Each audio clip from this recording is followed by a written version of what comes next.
With the deadline to purchase an RRSP for the 2021 tax year already passing earlier this month, there are still some benefits to taking out a loan now. But what do you need to know before investing in an RRSP? Joining us this morning with more is Peter Sashecki from Everything Financial. Good morning, Peter. Good to see you. Nice to see you, Carrie. Good morning. So, as we mentioned, that most people associate investing in an RRSP with the month of February. Don't we call it RRSP season? Isn't that what we like to say? Carrie, you did that just to get me going, Yes. didn't you? There's no such thing as RRSP season. Falsely created by the banks to make you rush out and buy more RRSPs than you need. Let's just say March 1st was the RRSP deadline for last year. You had it right the first time. Okay, I'm just poking a little fun at you there this morning. You are. Okay, but is investing in an RRSP something that we should do now? Absolutely. Start now, plan for next year, get ahead so you make the right decision. And if you need to take out a loan, you could start paying that loan back now.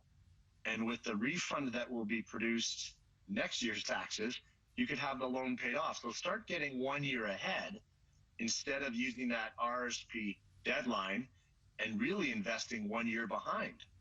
Get 1 year ahead. That'd make more sense. Now, the loan that one would take out to invest in the RRSP, is this something that we should make sure it's something we can pay off within that year? Yeah, within that year, maybe 18 months if you're in a higher tax bracket. But the thing is, the higher the tax bracket, the faster you're going to pay it off because the bigger the refund is, theoretically. But yeah, paying it off in a year and eventually, as I said, get yourself ahead. And that could take 2 to 3 years where you're making regular monthly contributions and then you no longer need the RRSP loan. So you're doing it all on your own. You're kind of self-funding eventually, but that may take time to get on that plan. Yeah, interesting. Okay. Is an RRSP something for anyone to invest in, or do you have to be in a certain tax bracket? Well, anyone theoretically, but if you're in the two lowest tax brackets, you know, that 20-22% area between your federal and provincial taxes, it's really not worth it because the idea of an RRSP is to defer taxes, so buy them at a high rate, so say 40 to 50% tax bracket, and cash them in at a low rate, 20 to 22% tax bracket. And I don't know, Carrie, but if you're in the lowest tax bracket, do you think the federal and provincial governments are eventually going to make that tax bracket even lower?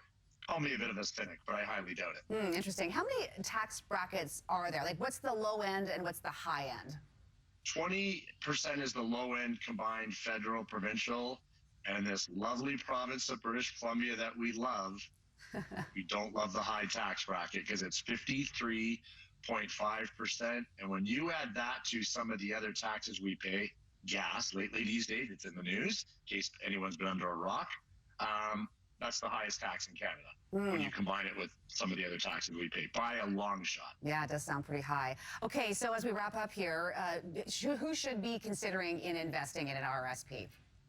Well, if you're in that high tax bracket or higher tax brackets, but you usually find that you're racing around at the deadline to figure out what you need or buy RRSPs, and you know you need the tax savings, but you just really haven't got yourself in order yet to get it done properly and on a timely basis, you should start looking at the loans now and get yourself on a program to get 1 year ahead in purchasing your RRSPs instead of 1 year behind. Because you don't need to be in RRSP season to get that RRSP. You can do it all year round.